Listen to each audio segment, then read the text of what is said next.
Hello, everyone. This is Tiger Shoe here, and I am joined with my friend Tanner. Tanner, say hi. Hey everybody.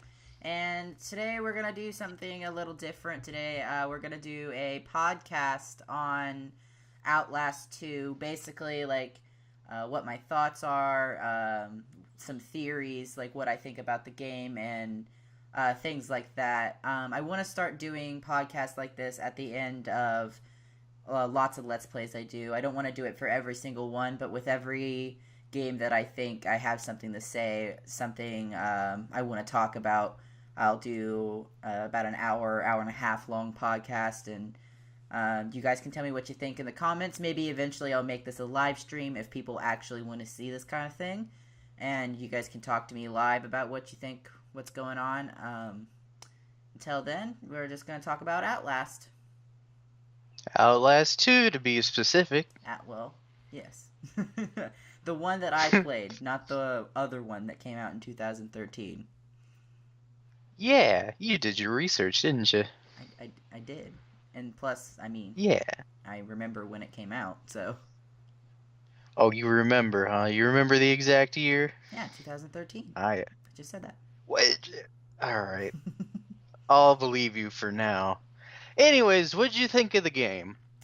Outlast 2, I liked it. I think that it set out exactly what it wanted to do, which was scare your socks off. I think the story was a little to be desired. It's just the story is, for a lack of better word, just it seems incomplete. It seems like it's also like what you catch of it is also like super overdone, and it's confusing, and there's no set on this is what happened, and no one can really agree. There's like so many theories on how the story actually goes. You were saying it's the story's there, but there's you gotta find it. You gotta go and find it in bits and pieces. Yeah, there's so many documents, and they're like you have to record all of these things, and you have to find all the documents to get all the story. And like if you record all these things and then you go back into your recordings and view them, then Blake will say some extra things that kind of gives you a little insight on his mindset on top of other things. So, but you have to dig. Like you have to dig for Right. the full So story. it's kind of like a not Five Nights at Freddy's kind of thing, where it's not plain to see. It's more like digging between the cracks to find out the full story. Yeah, exactly. It's a lot like that. Um, Five Nights at Freddy's does like I don't really like Five Nights at Freddy's. I think it's so overdone.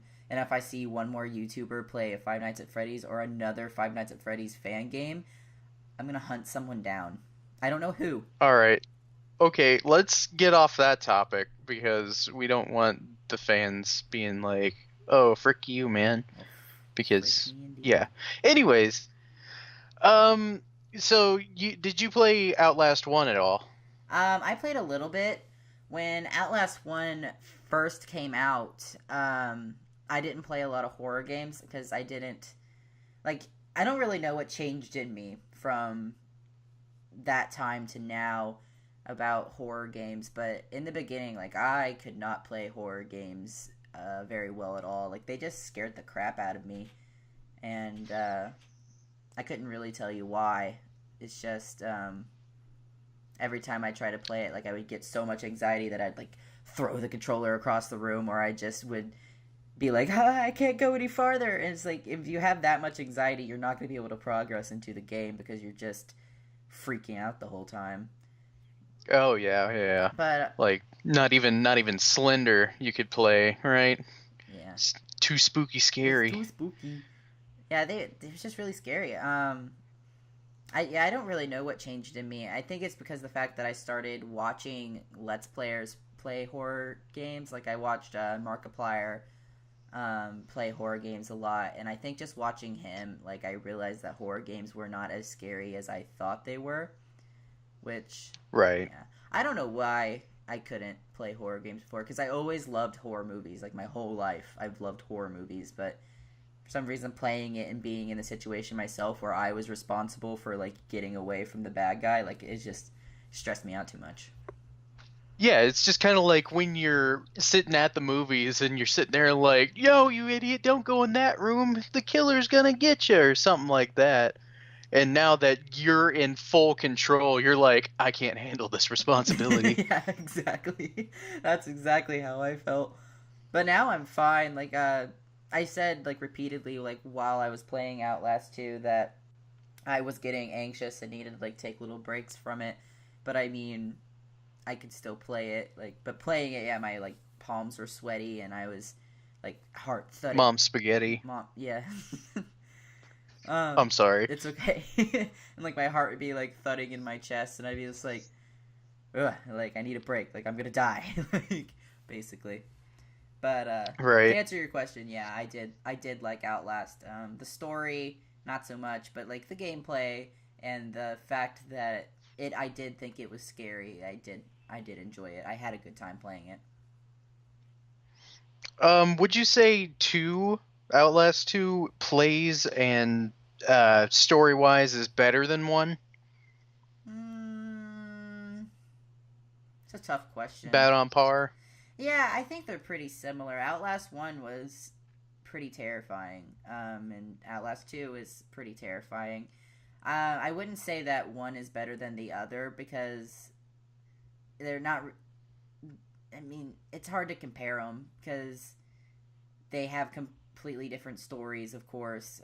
You wouldn't even have Oh to yeah. play 1 and 2 in order. Like, you could play 2 and then you could play 1. Like, it's hard to say which one is better. Um, people say sometimes always the original's always better. So Um, I mean, I can kind of see that, but I feel like they should have been better, just in my opinion, that they should have been better because they had a lot more backing, a lot more money poured into two as opposed to one. yeah, I can see that. Um, It definitely looks better yeah. than Well, of one. course, like it's 2017 versus 2013, so it better look better. Yeah. But yeah. All right. Well, what's next? I'm blinking. Um, is there anything you disliked about the Outlast series? Like one and two, or something one did and two didn't, or two did and one didn't? Uh, I think that Outlast 2 had a lot more gross out horror in it, and I could do Right. without gross out horror a lot. I think we talked about this off camera about how neither of us really like gross out horror, and we think that a horror game can be just as scary without having that shock factor horror mixed into it. Definitely. It's more of just uh grabbing the attention of the consumer, just saying, "Ooh, this is spooky scary and you're going to want to play this because you're going to get so spooked." And you don't need that. Like I was saying, psychological horror, something that doesn't have to do with uh things that are already present, like uh, rape and molestation and all of that. Which that's a big part of why I don't play these games in the first place. Is that it just seems like they're so stuck in there for no reason. Yeah, You know what I mean? they're in there just for shock, just to be like, "Whoa, we went there," and it's just like, "Oh yeah, you went there. Big props to you, dude." Like, and horror movies are the same way. Like they have to like throw in like a random like rape scene or just some kind of like super outlandish, gory, bloody, disgusting scene, and you're just like, that wasn't necessary, you know? Like, Completely yeah, unnecessary. it had nothing to do with the story. It didn't progress anything at all, and you just threw it in there to be edgy, basically. Right. Was there much music in this game? Not like you're going to be paying attention to it much, but is there like creepy Oh ambiance or yeah, anything like that? hell yeah.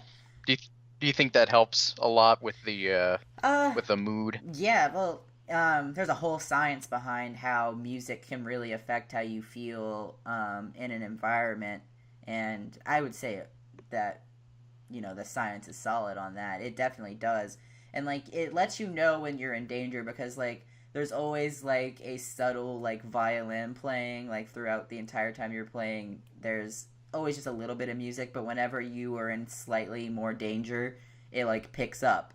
And like when something's after you, it's like going da da da da da da, like it's fucking after you, and you're just like, oh, I know something's after me now, and you better run. But Right. yeah, definitely. What do you think about your favorite part about this game is what it does? What my favorite part of the game does? Yeah, like the concept. Do you like the concept of it just being like hide or run or die? Oh yeah. I think that Outlast is definitely doing it right when it comes to leaving you completely helpless. Like, um, hide, run, or die. It's at the beginning of the game. That's what it says to do. That those are your options. I think that where Resident Evil 7 went wrong is the fact that they gave you a weapon to protect yourself with. And in my opinion, Resident Evil 7 immediately wasn't scary anymore. Like as soon as they give you that pistol near the beginning of the game, and like I liked Resident Evil 7. I liked the whole thing. Like I've played the whole thing, and I play the DLC all the time. But for me, like in the beginning of the game, it's pretty creepy. You're walking around the house. You have no way to defend yourself. You don't know what's going to come at you. And if it does come at you, you're screwed because they're going to kill you because you don't have any way to defend yourself. So as soon as they give you that handgun, it was immediately, it didn't feel like a horror game to me anymore. It was action first, horror second. Um, Right. but that's what Outlast does right. It like leaves you helpless the entire game. So it leaves you in like a place of panic because the whole time you're just running and trying to hide, trying to figure out where you're going. And then if you get caught, then you're dead. So it leaves you in like a state of panic. So like what I'm watching here, uh it doesn't seem like you have much in the ways of uh objectives.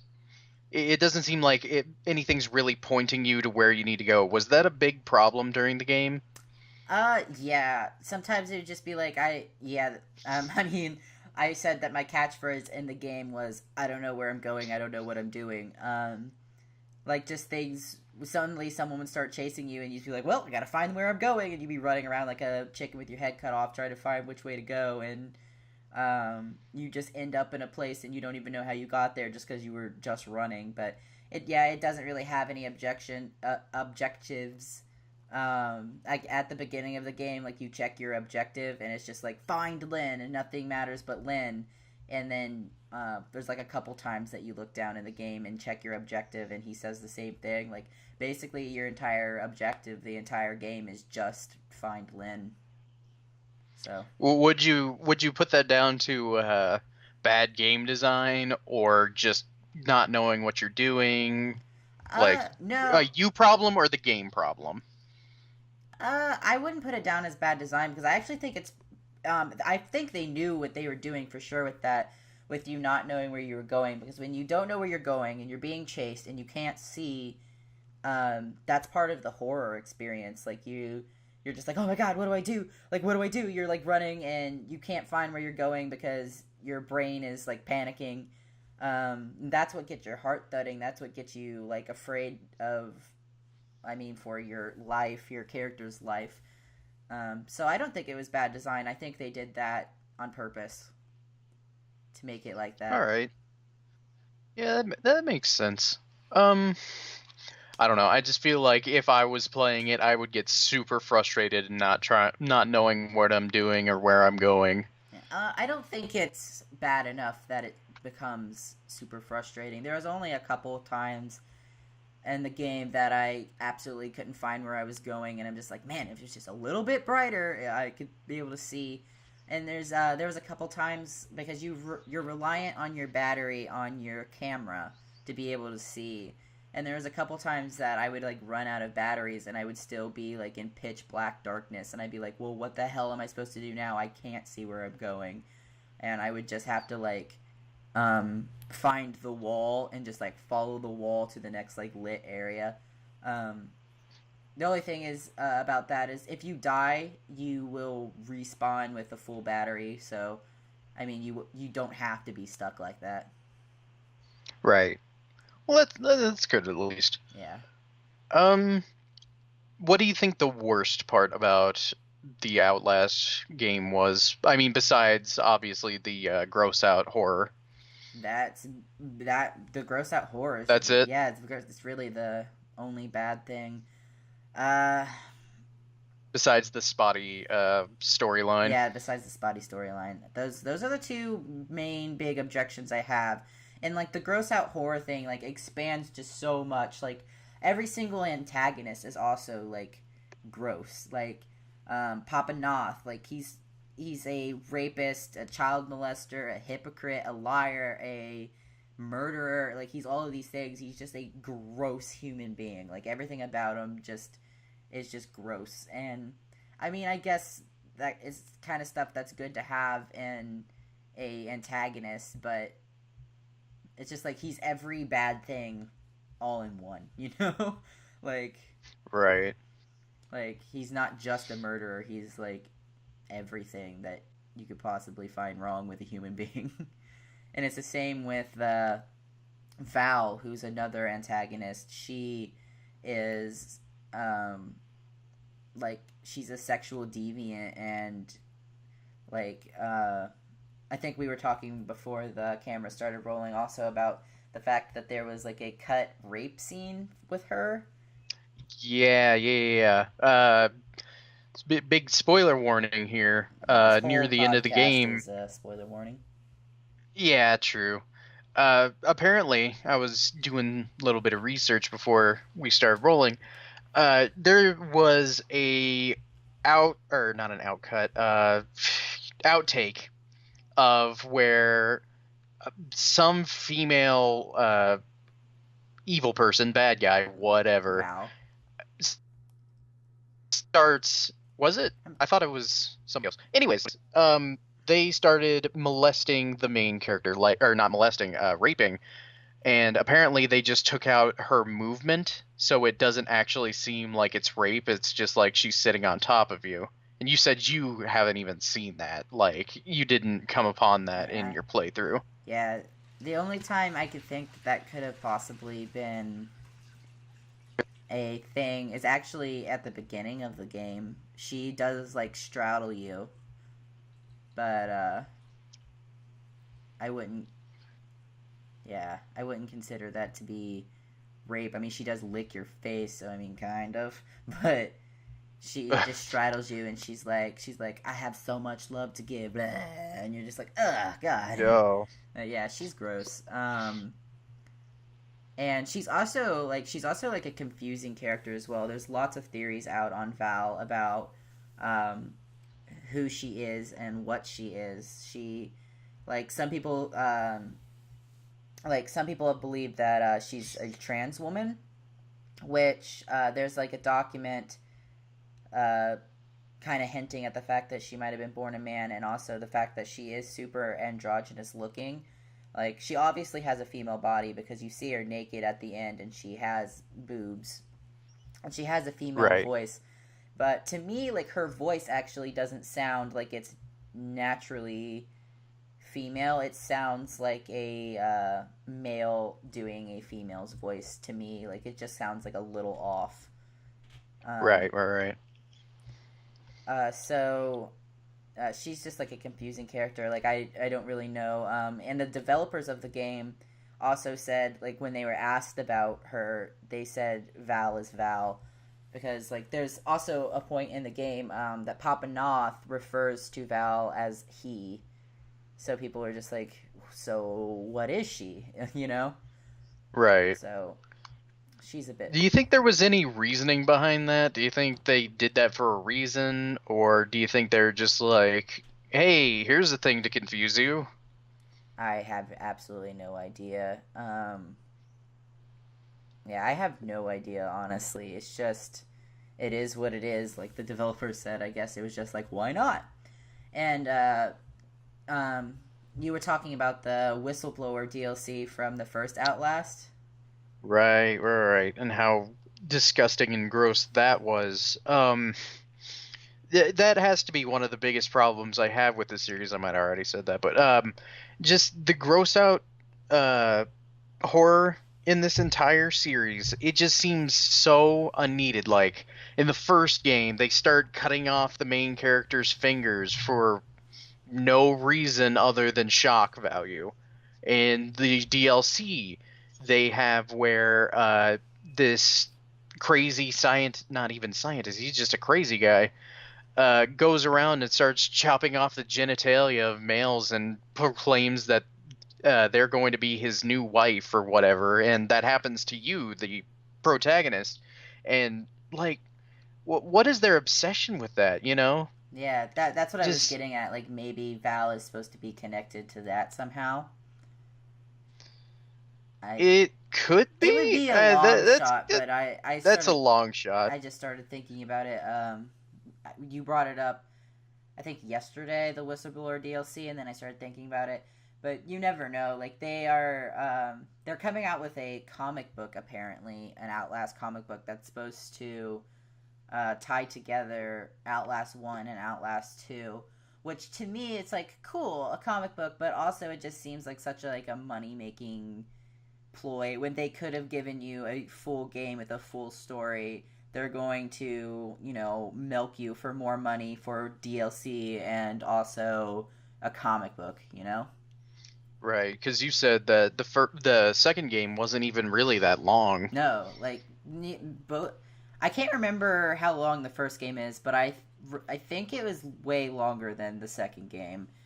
But I don't think Outlast 1 was even that long. But yeah, it's short. It took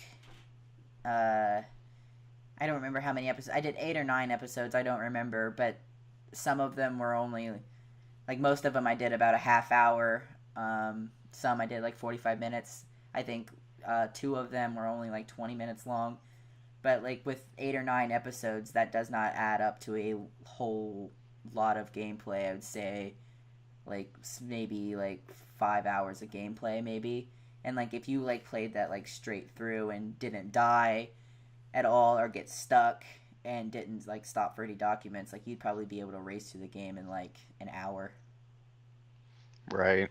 So And that's kind of ridiculous. I guess it's not ridiculous. They made the game to where it's supposed to be played at their pace, the way they made it, you know?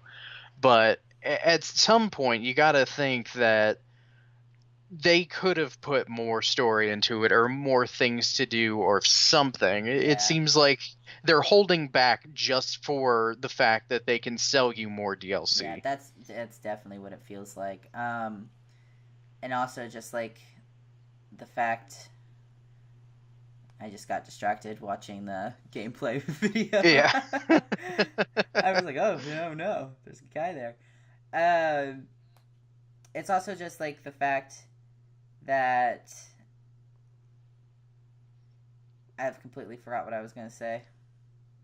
DLC. We were talking about DLC Yeah, and the length of the game. yeah, Are you just? It's gone. it's It's gone gone. now. It's completely gone.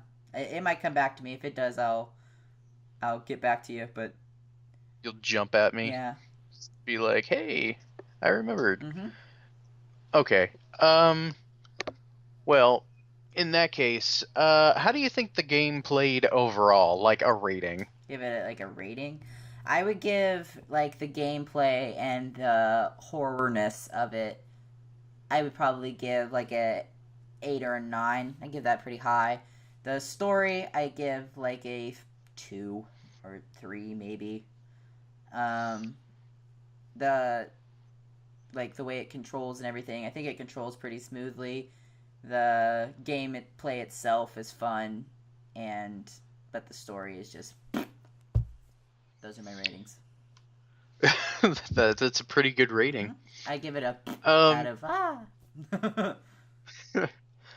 well, what do you think of like the difficulty? Well, was it hard to play? Was it hard to figure everything out, or did everything come pretty naturally? Everything came pretty naturally. Other like there are times that it's so dark that you can't see where you're going. Like I talked about this before, there's parts where it's so dark that you can't see where you're going. But nothing in the game was super hard. There wasn't anything that I just kept dying over and over and over. You know, like most things I died like 2, maybe 3 times, and then uh, you know, Then you figured it figured out, it out, moved solved on. the puzzle. Yeah, nothing really like was too difficult. The only parts that I actually even died that much on were parts where you are trying to get away from Marta.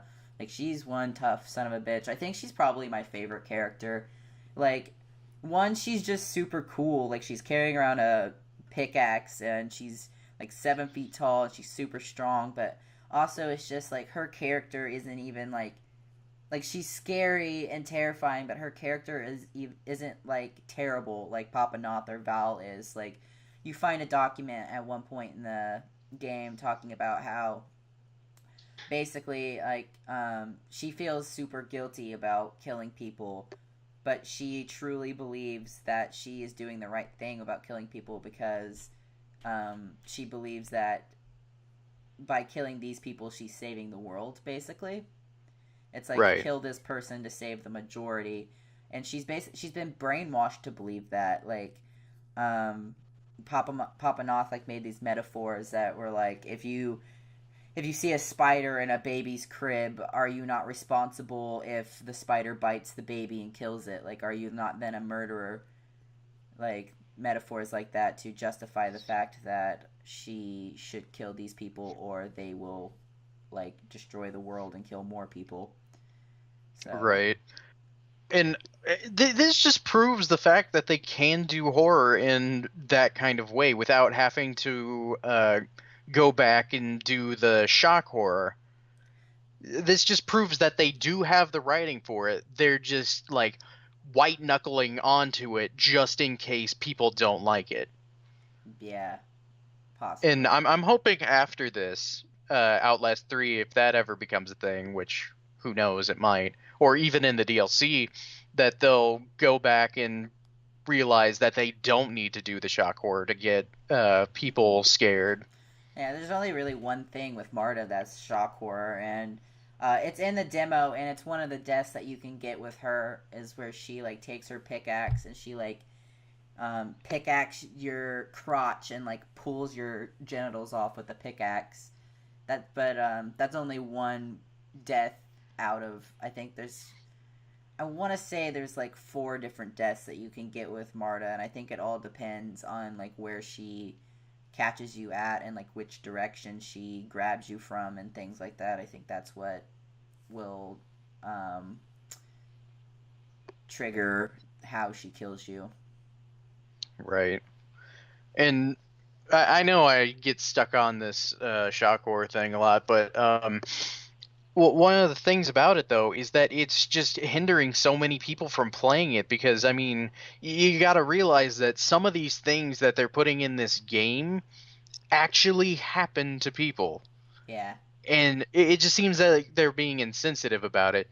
And I know what you're thinking if you're thinking this, don't play the game then, right?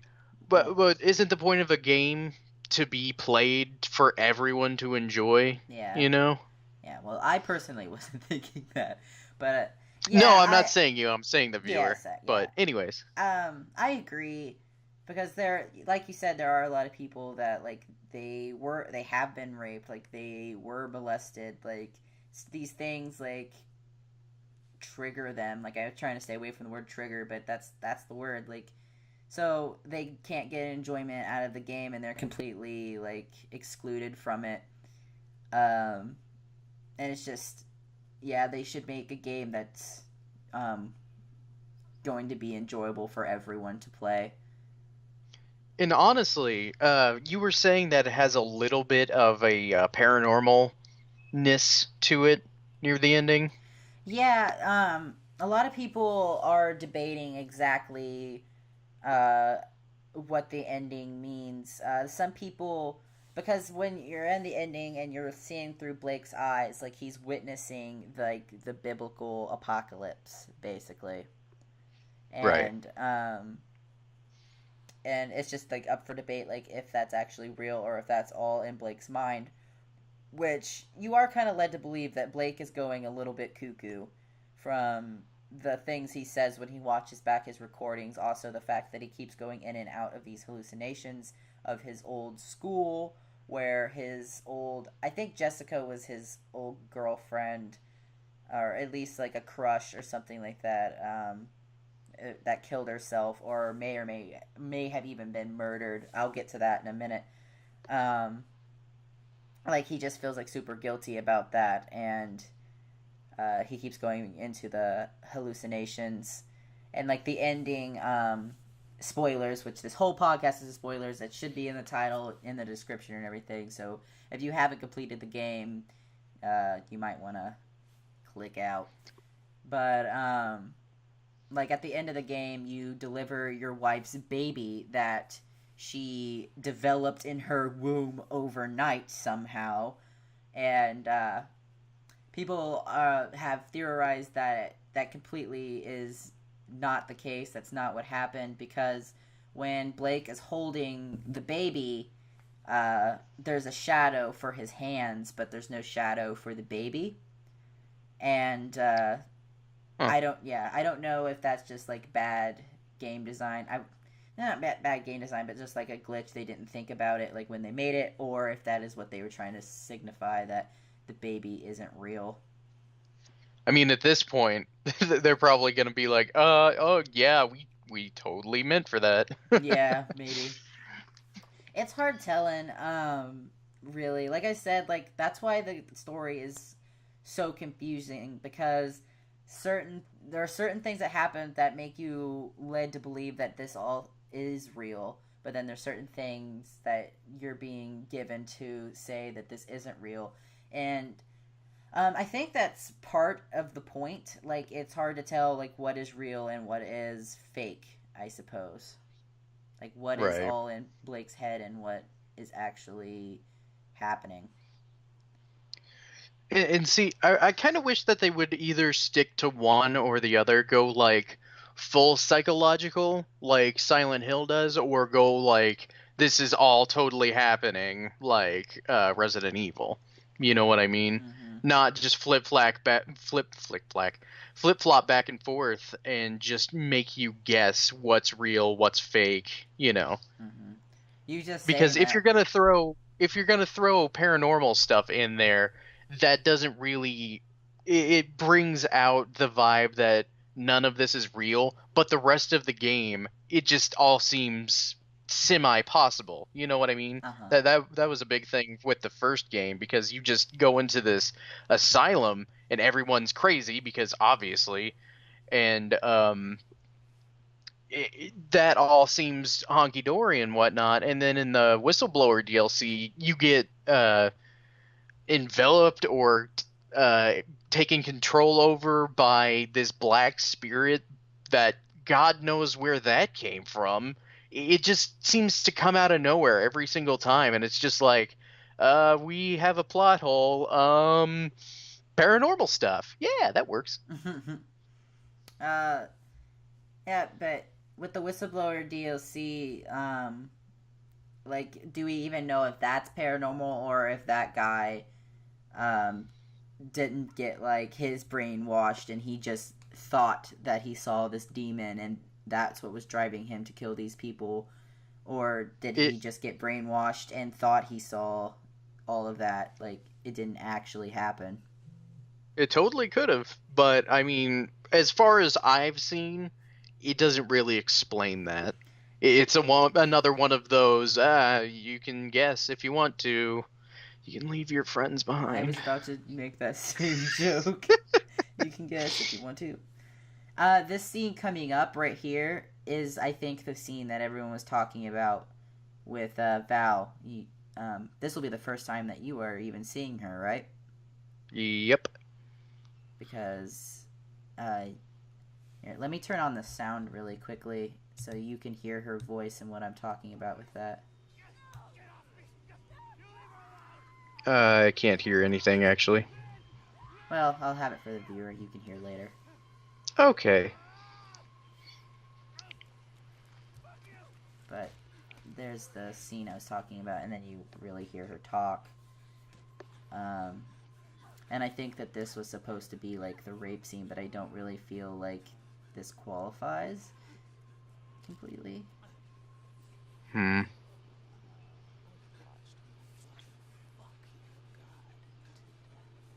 That line, honestly, I think that's a pretty good line. I mean, it's a pretty powerful line. Yeah. Like, I like, there's a, I'll get to it in a second, what I'm gonna say. I don't want to go off, but that person over, not holding you, that's still over by Lynn, that's Val. Okay. Alright.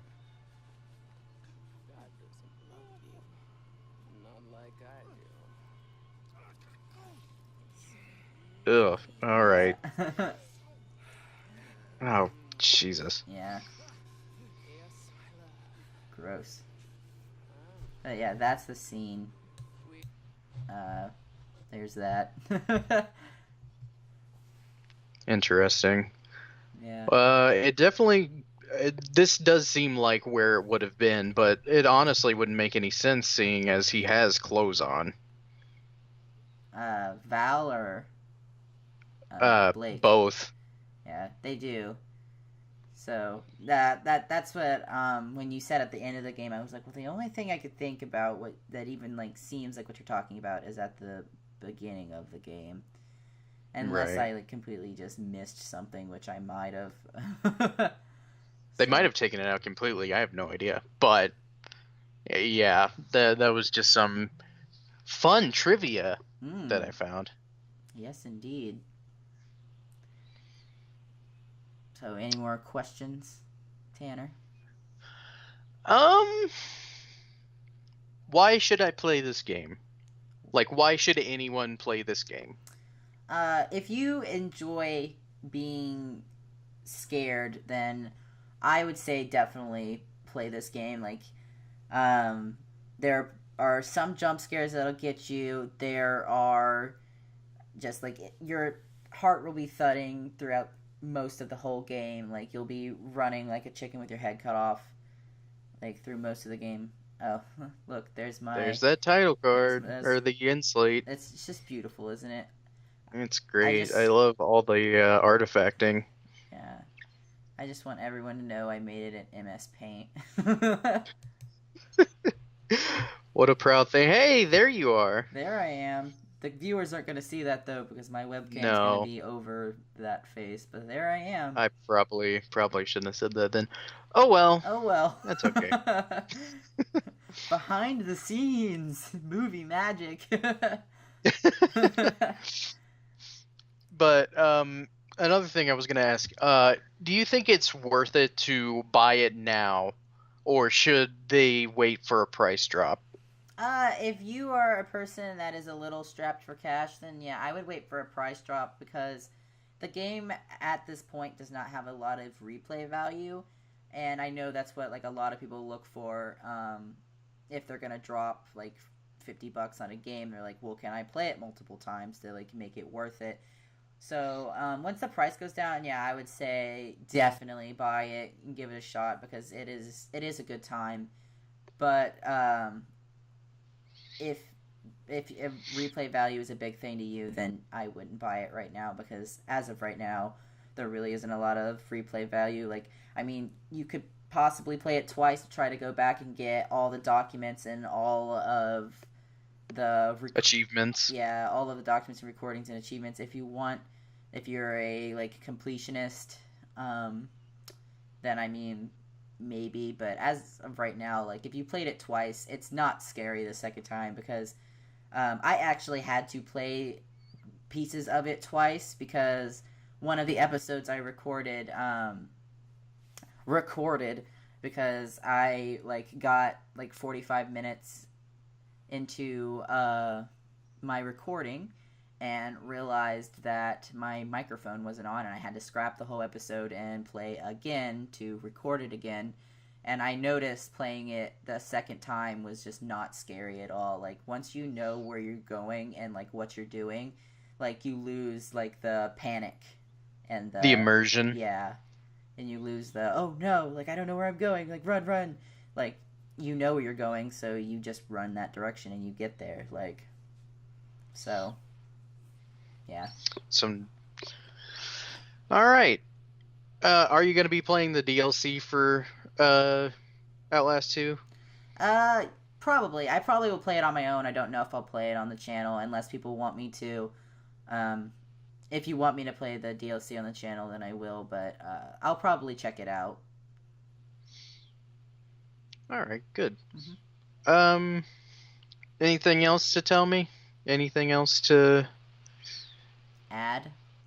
add? I was actually just thinking. At the beginning, you asked me if I thought Outlast 1 or Outlast 2 was better. Mm-hmm. In my opinion, I think that Outlast 1 is a little bit scarier, but I also am terrified of insane asylums, so I might be a little biased on that. And I don't mean like insane asylums today with like actual good doctors and nurses that will actually help you and good insane asylums. I like being like insane asylums from like the 1930s that like will like bzz your brain and like basically Yeah, give you a lobotomy. yeah, like that's just so scary. I hate insane asylums, and I think a lot of people do. I think that's why the first one was set in an insane asylum, and I think that's why so many horror movies are also set in an insane asylum. Like old insane asylums are terrifying, you know. That is one thing I think that 1 did better than 2, because from what I've seen, all the areas that you are into are semi-familiar, because like a forest, everybody's been through a forest. Yeah, it's creepy, but I mean, you know, there are insane people in an insane asylum, and that's what you can expect. There's going to be crazy people everywhere. Mm-hmm. But in a forest, there's going to be foresty things, and like right now, abandoned school? Question mark. This is the one of the hallucinations that he keeps having about Jessica. He keeps like you'll be like walking along in the real world, and then you'll open a door, and suddenly you'll be in this school, and you'll be looking for Jessica. Like for basically what I get from every time I come into the school is that's what your goal is. You're looking for Jessica. Oh, all right.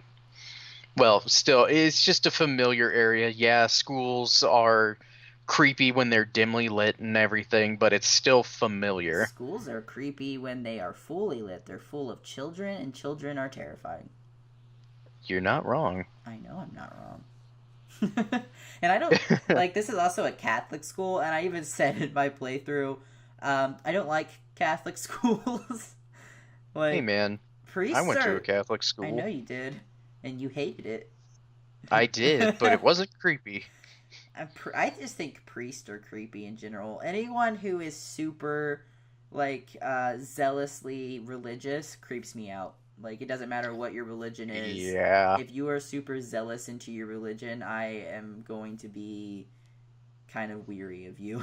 Because it's just... I mean, that's understandable, because, I mean, no matter if it's something common like Christianity or something not as common like some kind of cult, if you're super into it, it gets really weird.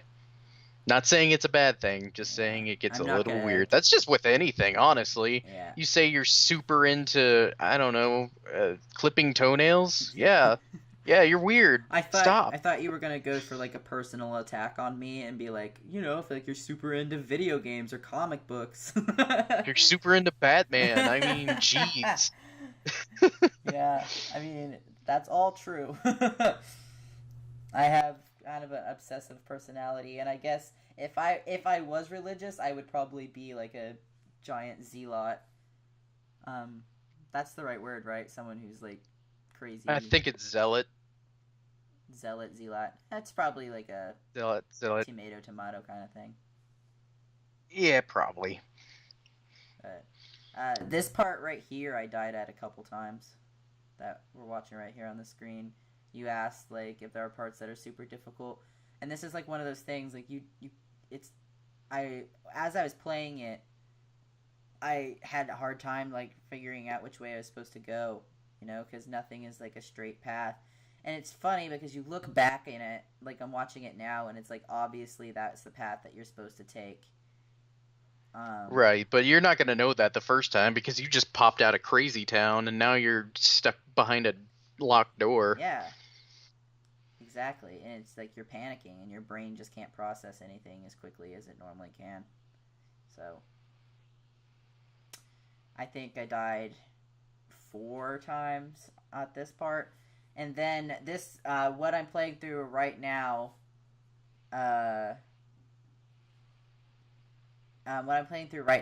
this is actually the second time I'm recording it. And I still died because I still was like, I don't remember which way I had to go. Oh, I gotcha. Look at me, about to die again. I'm a fool. Man. But at least you got through it. I did. And hey, like sometimes I like look at my gameplay and I'm like, man, I'm really dumb.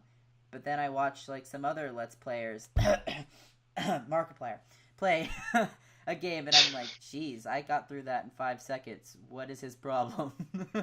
Very subtle on that. Yeah. Who that was a bad cough, man. You need to get that looked at. Who was I talking about? And just so everyone knows, I'm a huge fan. Like, don't think I'm hating on him. I'm not. Because, with Mark's fans, they are super zealot. They will... Super zealot. They are. They worship him. They'll fucking come at you. So, just to be I clear. don't think you'd get your picture with him. You wouldn't wait an hour and a half to get a picture with him if you hated him. I didn't wait an hour and a half. I waited like... Or was it longer? I waited like 6 hours. Jeez. You cut out. I'm sorry. I said I waited like 6 hours. I got there at 6:30 a.m. Jeez. Yeah, I don't think you hate him. No, I definitely don't. he's my idol. He's the whole reason I'm on YouTube right now. But and also like every time I do a playthrough, I'm always like afraid that people are gonna think that I'm copying him, which I am not trying to. If anyone sees my playthroughs and they're like, just trying to be Markiplier, it's like I'm not. It's just, I mean, he is kind of my idol, but I have purposely like not been watching his videos until I get past a certain point in the games that I'm recording, so that I don't accidentally copy him. Right. So that got completely off topic. I mean, it all relates in some form. I guess. Anyways, final thoughts? Final thoughts? Are we all ready to final thoughts? I mean, it's almost been an hour. It has been. Final thoughts on Outlast 2. Would play again? I probably wouldn't play it again, no. Like I said, it doesn't really have much replay value. Right. It kind of makes me want to go back to Outlast 1, because like I said, when Outlast 1 first came out, I was too afraid to play it, and I only played like little bits and pieces of it while my brother actually played it. And like I would watch him play and like hide behind a pillow, and like he'd be like, "Why don't you try?" And I would like try for like 5 seconds, and then I'd be like, I can't. It's too scary. So, I also was, how old was that? 16, 17? What Yeah, year that did I sounds say about right. Outlast came out? 2013. So You definitely wouldn't be 16. I've been 17. Yeah. Yeah. Oh, 18? How freaking Yeah. old? How old am I? I can't remember. Oh, jeez. Ah, jeez. Uh, One thing I'd say with Outlast, it was super fun to record. Like I loved recording it because there's like so many times that my brain was so panicked that I couldn't really think of anything to say, and like the things that I ended up spewing out of my mouth while I was recording, I was just like, "What the hell did I just say?" like, and that those were my favorite because like with a lot of games that aren't horror games, like the things that you say, like you think of them and then you're like, oh, this will be funny, and you say it out loud. But with horror games, you just don't have time to think of it, so you're just like, just scream whatever's on your mind, and then you just look back and you're like, geez, that was stupid. So that was fun. Just insane ramblings. Insane ramblings indeed. I feel like we're missing a topic that we wanted to talk about. I feel like that too, but I can't think of what it would have been. Me either. So we could just make silly voices for another 5 minutes. How about I that? don't think so. Why not? As fun as that would be for us, I don't think it'd be fun for anybody else. You don't know how everyone else feels. That's Don't true, speak but for them, I mean, Tanner. I'm sorry. You're not sorry. I'm not, but still. It's nice to feign sorriness. Anyways, we're super off topic right now. We really are. It's because I'm trying to remember what I wanted to talk about, but I can't. And this super sucks. But I guess I'll just leave it with some final thoughts, final words. Outlast. More final words. Final words. My final words before were not final enough, so this is my finale of my final words. Good. So, Outlast 2, loved it. Probably wouldn't play it again because it has no replay value. If I recommend it to you, I would say wait until the price goes down. Good game, weird story. Like I said, I think that they're being like money hungry and they don't want to give you too much story to make you want to know the story, but like make you pay for it through comic books and DLC. So it depends on how strongly you feel about that kind of stuff. Like, we live in a capitalist world. It's hard not to sometimes fall into it because you live in this world and you have to, if you want to get what you want, sometimes you have to agree with the capitalists, this dirty capitalists. Right. Yeah. But yeah, I guess this is the closing of my first podcast. I want to do a podcast for games more. Like, I want to do the playthrough, and then at the end of my playthrough, I want to do a podcast for it. And like I said at the beginning, like, I wouldn't do it for every single game. Like, I'm not gonna do like a one-off and then like make a podcast about it. That would be dumb. Just every game, ridiculous. Every game that I finish that I think that I have something to say about it, like, I'll probably do a podcast. Like, I'm still playing Little Nightmare right now. By the time this podcast comes up, I might actually be finished with it and have it uploaded. But I want to do a podcast for Little Nightmare as well because that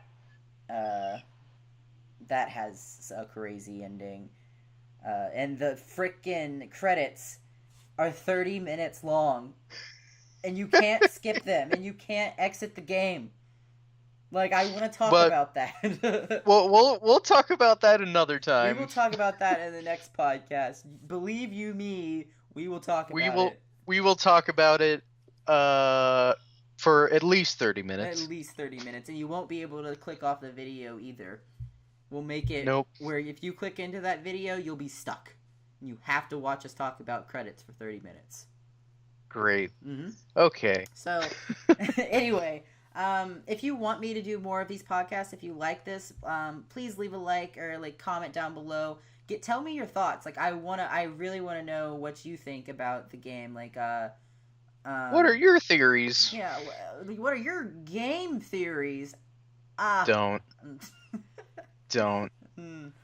But Anyways. tell me if you agree. Tell me if you disagree. Tell me if you want to see more podcasts because I feel like this is something a little different. I haven't seen a Let's Player do like a playthrough and then like a recap podcast, like as a separate long video. I've seen like they finish the video and then they talk about it at the end of that video for like 10 minutes. But I think this is kind of new and something different and.